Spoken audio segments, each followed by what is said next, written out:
지역의 이슈를 심층 분석하는 시간 헬로 이슈 토크 시작합니다. 창원시의 한 오피스텔 임대인이 임차인과 효력 없는 임대차 계약을 맺고 전세금을 돌려주고 있지 않다는 고소장이 제출돼 경찰이 수사에 나섰습니다. 오피스텔이다 보니 피해자는 대부분 부동산과 금융 관련 경험이 적은 청년층이었는데요. 앞으로의 수사뿐 아니라 비슷한 피해자 발생에도 지역의 관심이 필요하다는 지적이 나옵니다. 오늘 사건 내용 짚어보고 사고 방지 대책까지 짚어보겠습니다. 패널 두 분 소개합니다. 영남 지역 부동산 사건에 다수의 경험이 있는 안상배 변호사 나오셨고요. 개업 공인중개사이자 국제행정가로 활동 중인 박혜숙 중개사 나오셨습니다. 반갑습니다. 반갑습니다. 어서 오세요. 자, 안타까운 일이 또 발생을 했습니다. 우선은 전반적인 사건의 요지를 좀 짚어주실까요? 네, 해당 오피스텔의 소유자로 행세하던 임대인과 이를 중개한 개업 공인중개사를 통해서 여러 피해자분이 이 임대인과 부동산 임대차 계약을 체결했습니다. 네. 그런데 해당 부동산은 이미 부동산 신탁 회사의 신탁 등기가 되어 있었던 거예요. 그렇게 보면은 법률상 이 부동산 소유권자는 신탁 회사가 돼 버립니다. 네. 그러면은 이 임대인은 쉽게 말하면 부동산 소유권자가 아닌 거죠. 네. 그런데 그런 걸 모르고 임차인들이 이 부동산 임대인과 임대차 계약을 체결을 하고 보증금을 임대인에게 지급을 했는데 나중에 보니까 결국 부동산 소유권자가 아니었던 게 돼버리니까 실제 주택임대차보호법의 적용도 못 받고 네. 그러다 보니까 지급한 임대인으로부터 임대인이 도망가 버리니까 예, 보증금도 다시 회수 못하는 상황. 아. 그러니까 쉽게 말하면 진짜 안타까운 상황이라고 보시면 됩니다. 네. 자, 특히나 이번 사건의 경우에는 한 층에 거주하는 29세대 계약자가 모두 피해를 당했다라고 알려지고 있거든요. 이런 피해 규모로 볼 때 자주 발생하는 일인지도 좀 궁금하거든요. 사실 변호사업을 해보면 이처럼 피해자가 다수인 사건은 극히 드물어요. 극히 드문데 네네. 이런 사건이 발생하는 경우의 대다수는 쉽게 말해서 처음부터 계획된 범죄의 가능성이 높습니다. 그렇다고 한다면 그런 계획된 범죄 같은 경우에 결국 이제 사기 범죄로 인해서 수익을 많이 이제 창출하려면 사실 이렇게 피해자가 많이 발생할 수밖에 없는 거죠. 네. 그럼 이제 변호사로서 사건을 수임하시면서 이런 규모의 변호도 수임하신 적이 있으신지 궁금하거든요. 저는 직접적으로 개입은 한 적은 없고요. 네네. 제가 선임한 적은 없고 사실 다수의 피해자한테 이런 관련돼서 이제 기장에도 좀 비슷한 정관에 비슷한 사건이 하나 있었습니다. 네. 그 피해자들한테 뭐 다수의 상담은 했었었는데 그때도 이 사건하고 좀 유사한 사건 좀 그게 있더라고요. 네. 그럼 좀 궁금한 게 사실은 현재로서는 고소장이 제출이 돼서 경찰이 수사에 나설 것으로 보이는 상황인데 그럼 이제 사실상 수사 결론이 나와야 저희가 사기다 아니다라고 단정을 지을 수 있을 텐데 지금 상황으로 봐서는 저희가 사기다라고 또 단정을 짓기는 어려운 거죠. 어떻게 보십니까? 그렇습니다. 사실은 그 수사기관의 결과가 나와봐야 알 수 있겠지만 근데 여러 정황상 봤을 때 네. 이제 임대인이 또 도망을 갔다고 하는 게 가장 예. 큰 이제 그 포인트가 될 것 같고 네. 그리고 지금 다수의 피해자 그리고 사건 경위를 봤을 때 변호사님 제가 볼 때는 조금 네. 계획된 사기 범죄가 아닐까 네, 좀 그렇게 생각이 듭니다. 네, 어쨌든 계획으로 좀 짜여졌을 가능성이 높다라고 보고 저희가 오늘 이야기를 나눠보도록 하겠습니다. 자, 사건을 하나하나 좀 돌이켜 보겠습니다. 임차인 입장에서 볼 때는 공인중개사를 통해서 오피스텔을 소개받았기 때문에 신뢰하고 계약을 했다라고 주장을 하고 있거든요. 이 부분 어떻게 보십니까? 네. 먼저 이번 사건으로 인해서 금전적, 심리적 피해를 입으신 피해자분들과 그 가족분들께 위로의 말씀을 전하고 조속히 해결이 되어서 일상을 회복하시기를 바란 마음입니다. 네. 그리고 이 공인중개사가 대동했다는 것은 공인중개사를 믿고 또 타인에게 보증금을 주었다. 그러니까 정당하게 돌려받을 수 있을 것이다. 믿었다는 의미가 될 그렇죠. 텐데요. 같은 공인중개사로서 이런 사건이 생기게 돼서 정말 안타까운 마음입니다. 그리고 법리적인 것은 변호사님께서 설명을 잘 해주셨기 때문에 저는 현장에서 있었던 걸 유추를 해보면요. 네. 이 건물을 제가 공부를 열람을 해봤는데요. 8층부터는 아파트지만 그 이하로는 상가로 되어 있습니다. 네. 이 해당 사건은 6층 전층에서 일어난 사건인데요. 6층은 건축물 대장상 지금 사무소로 되어 있고 네. 주거용으로 되어 있지 않습니다. 그러다 보니까 주거용 임대차 보호법을 적용을 못 받는 것이 아닐까 싶고요. 네. 이렇게 되면은 사실 중개 대상물은 아니거든요. 할 수 없는 일이고. 네. 그리고 그래서 6층에 29개 객실이 있는데 제가 대표적으로 한 개의 객실을 등기상 전부 증명서를 발급해 보았습니다. 네. 이렇게 보시면 수탁자가 K 자산 신탁으로 나오고 여기는 을구에는 대출이 있으면 표시해 주게 되어 있지 않습니까? 여기에는 기록사항 없음으로 나옵니다. 네. 기록사항이 없다는 것은 그냥 일반적으로 보면 대출이 없다고 저희는 설명을 하거든요. 네. 이렇게 하면 대출이 없다고 많은 사람들이 생각할 것 같습니다. 그럼 분명히 대출이 있습니다. 이 대출이 어디에 표시되어 있을까요? 그럼 여기 또 등기상 정부 증명서 보면 신탁 원부라고 되어 있습니다. 네. 이 신탁 원부를 발급받아 보면 여기에 대한 거 위탁, 수탁, 그다음 해당 은행 대출 금액을 파악을 하실 수 있고요. 네. 이 신탁 원부는 인터넷으로는 발급이 안 되고 등기소에 직접 가시면 발급이 가능하기 때문에 저도 이렇게 신탁이 경료된 물건은 처음 보거든요. 네. 그러니까 해당 중개사님이 좀 안일하게 일을 하지 않았나 싶은 생각이 들기도 합니다. 그러면 이제 저희가 등기 이런 것들을 떼볼 때 신탁 원부까지도 떼보는 일은 적다 이런 말씀이신 거죠? 네, 저도 신탁 경로가 되어 있는 물건은 경력이 되지만 한 번도 본 적도 없고 또 이렇게 들어본 적도 없고 아마 대부분의 중개사님이 그러실 것 같아요. 신탁이 경로됐다는 거는 대출을 많이 받기 위한 하나의 편법으로 이용되는 경우가 많기 때문에 네. 이런 물건은 신중하게 아주 신중하게 하셔야 됩니다. 그러니까 여기 얼굴에 기록사항 없음이란 이것을 많이 보셔야 됩니다. 네, 잘 보셔야 되는 상황입니다. 그렇군요. 대출이 더 많습니다. 그렇군요. 어쨌든 임차인 입장에서 보자면 쉽게 받아들일 수 있는 상황은 아닐 것 같습니다. 네네. 지금까지 또 알려진 바에 따르면 사건 초기에 이 공인중개사가 연락이 닿지 않다가 최근에야 와서 피해자 10여 명과 소통을 하고 있다라고 알려지고 있거든요. 어쨌든 과실이든 고의든 네. 공인중개사에게 어느 정도 책임이 있을 것으로 보이는데 어떻게 보십니까? 그 최근에 기업 중개사가 피해자와 협의를 하고 있다고 하니까 저는 그나마 좀 다행으로 생각하고요.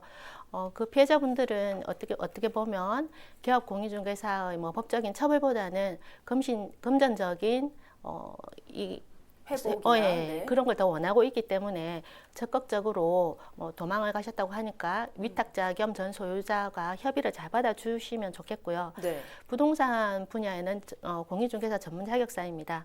여기 잘못된 부분에 대해서는 소정의 책임을 지고 또 피해자 구제를 위해서는 최대한의 노력을 하실 것으로 믿습니다.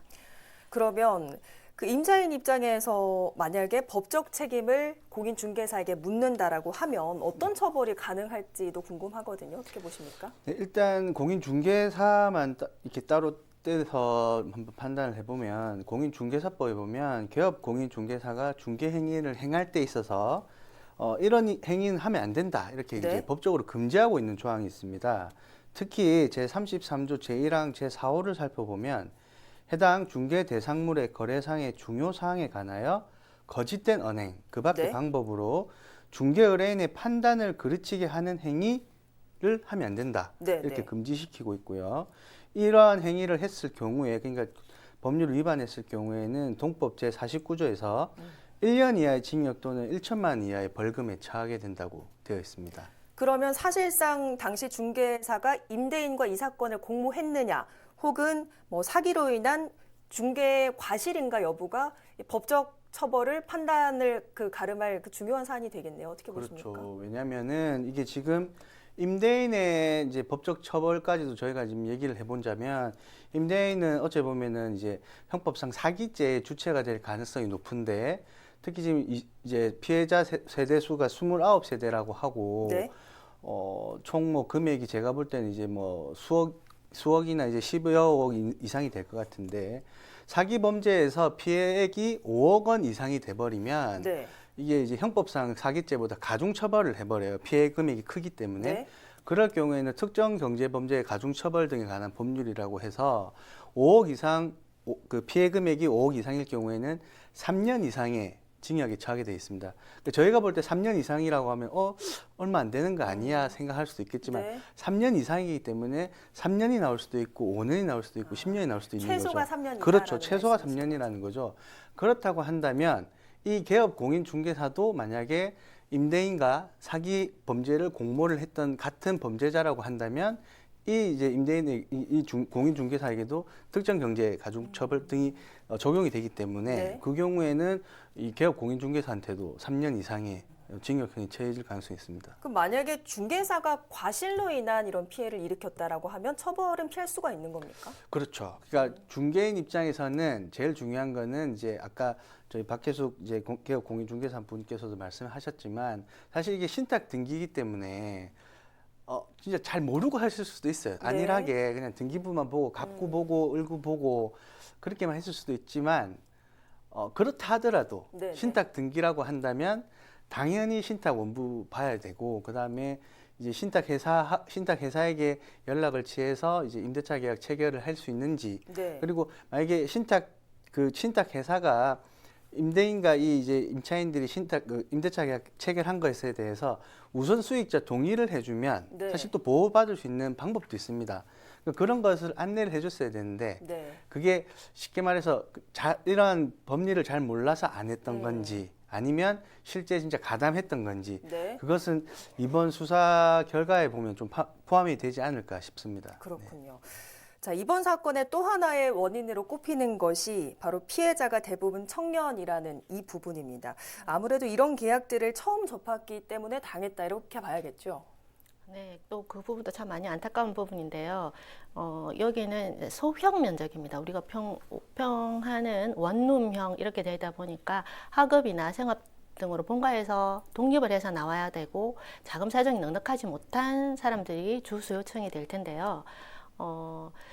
네, 이런 사람들은 또 멀리에서 오기 때문에 한 번에 이제 집을 멀리서 보러 옵니다. 네. 네, 멀리서 보고 이 집이 어느 정도 이제 자기 자금 사정하고 맞아서 계약을 하고 싶다 이렇게 네네. 말을 이제 공인중개사에게 말을 하면 임대인은 건물주이지 않습니까? 건물주에게 연락을 하면 건물주도 지금 못 간다 이런 경우가 상당히 많아요. 그렇죠. 그러면 다시 일시를 정해서 하더라도 또 다시 와야 하고 온다고 한들 이런 물건은 빨리 소진이 되고 금방 나갈 수도 있기 때문에 네, 와서 그냥 하고 싶다 바로 하고 다음에 짐 넣겠다 이런 경우도 많아요. 그러다 보니까 임대인이 없는 상황에서 네. 계약 그냥 하고 가자 이렇게 생기지 않았을까 싶은데요. 그러니까 편리함을 위해서 원칙을 지키지 않다 보니까 이런 사건이 생기지 않았나 생각이 듭니다. 예. 서로 공인중개사가 원칙만 지켜주면 사고는 많은 경우에 막을 수 있을 것 같아서 네. 알겠습니다. 자, 변호사님께서는 경남과 또 부산의 부동산 관련 사건을 많이 맡고 계신 걸로 알고 있는데 청년들이 이렇게 부동산이나 금융 쪽 사기 피해가 되는 경우 좀 많이 보셨는지요? 너무 많이 봤고요. 아직 청년이다 보니까 부동산이나 금융 쪽 거래를 할 때 서투른 게 당연해요. 그렇죠. 잘 알면 그게 더 이상해요, 사실은. 네. 그래서 어려운 법률 용어 사용하지, 그래서 용어가 무슨 내용인지 잘 모르지, 사실 낭패를 보기도 쉽고, 실제로 제 주변에 뭐 지인이라든지 친한 동생이라든지 그런 사람들도 이제 제가 변호사다 보니까 상담을 많이 하거든요. 그래서 이게 이제 청년일수록 이런 이제 임대차 계약 같은 뭐 어떻게 보면은 많은 돈이 들어가는 이런 계약을 체결할 때 그렇기 때문에 사실은 개업 공인중개사를 찾는 거예요. 그렇죠. 전문가를 믿고 내가 맡기는 거죠. 네. 그런데 이 사건의 경우에 만약에 개업 공인중개사 분도 만약에 같이 가담했던 사건이라고 한다면 피해자분들이 너무 좀 안타까운 상황이지 않을까 싶습니다. 그렇군요. 자, 어쨌든 가장 중요한 것은 피해자들이 전세 자금을 돌려받는 일, 이 부분일 텐데 피해자 구제 혹시 가능할까요? 일단 피해자들은 제일 먼저 임대인하고 공인중개사 두 분을 같이 형사 고소를 하셔야 되고요. 네.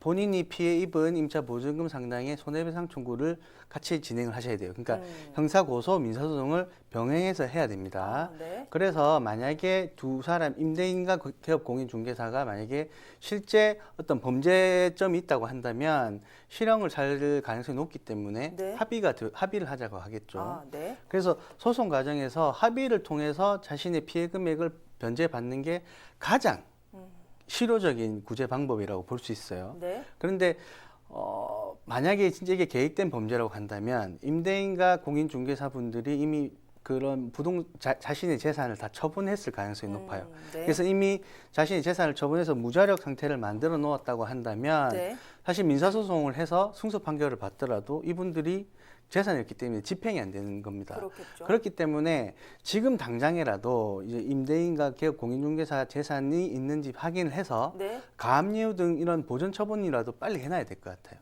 네. 그렇군요. 네. 어쨌든 뭐 소송에 기대는 방법밖에 없어 그렇죠. 보이는 것 네. 같습니다. 사실 비슷한 사건이 상남동 오피스텔에서도 몇 년 전에 있었죠. 네. 제 주위에도 피해자가 또 있었거든요. 근데 임차인이 이런 사건에 휘말리지 않기 위해서는 어떤 것들을 좀 주의해야 할까요? 네, 상남동 사건 저도 들어는 봤는데 조금 다르지만, 네, 어차피 이런 사건인데요. 상남동 사건하고 비교해보면 상남동 사건은 임대인한테는 월세 계약으로 하고 임차인한테는 전액 전세 계약으로 하고 했기 때문에 서로 안 맞는 계약을 한 공인중개사의 잘못이 아주 큰 사건이고요. 이 사건은 혹시 공인중개사 과실이라고 한다면 사실 과실에 대한 책임도 저희가 져야 되겠죠. 예, 더 빠른 피해 구제책이 나왔으면 좋겠고요. 네. 예, 어떤 거래든 본인의 금액이 투입이 되기 때문에 이런 계약을 할 때는 등기사항 전부 증명서, 네. 예, 요거는 꼭 확인하셔야 되고, 네. 그리고 본인과 직접 계약을 하도록. 네. 네, 그렇게 하면 3인의 의견이 일치가 되기 때문에 네. 그래도 피해를 방지할 수 있을 것 같습니다. 그리고 전입신고와 확정일자를 꼭 받도록 해야 됩니다. 이번 사건의 경우에는 아마 전입신고가 안 될 경우가 많았을 겁니다. 그러면 네. 거기에서부터 이상을 느꼈을 수 있거든요. 그러니까 등기사항 전부 증명서를 확인하고 본인과 계약을 하고 전입신고와 확정일자만 받아도 소액 보증금하고 금액이 보호가 되기 때문에 네. 예, 피해 구제가 될 수 있을 것 같습니다. 그렇군요. 그리고 앞으로도 또 혹시 이런 계약이 필요하신 분들이 있을 겁니다. 그러면은 너무 또 안 할 수는 없으니까 대출이 너무 많다든지 네.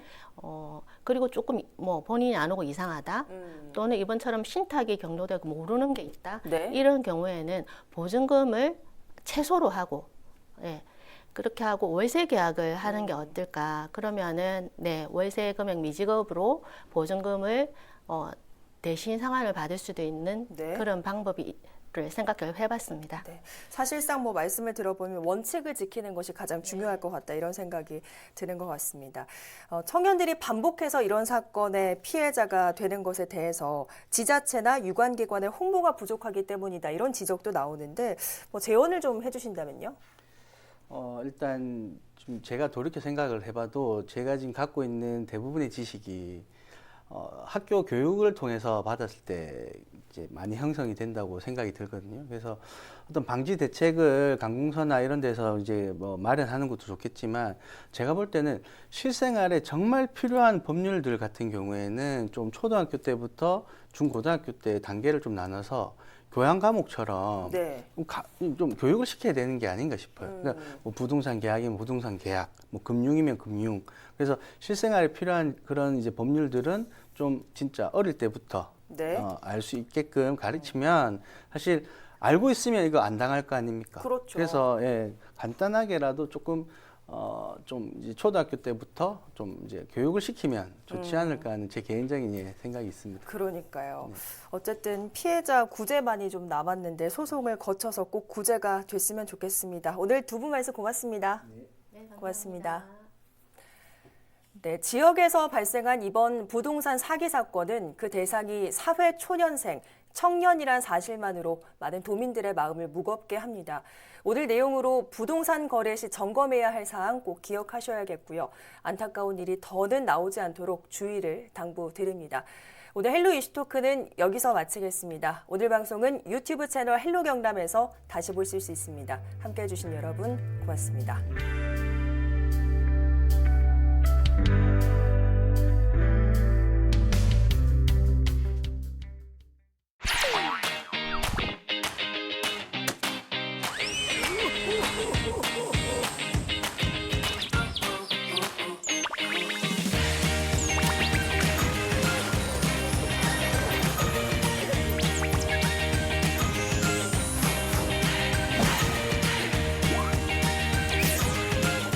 특별할 것 없던 우리들의 이야기가 특별해지는 시간. 시청자 참여 프로그램에서는 우리가 주인공이 됩니다. 직접 만든 작품을 방송을 통해 공유하세요. 제작부터 접수까지 가까운 시청자 미디어 센터에서 지원해드립니다.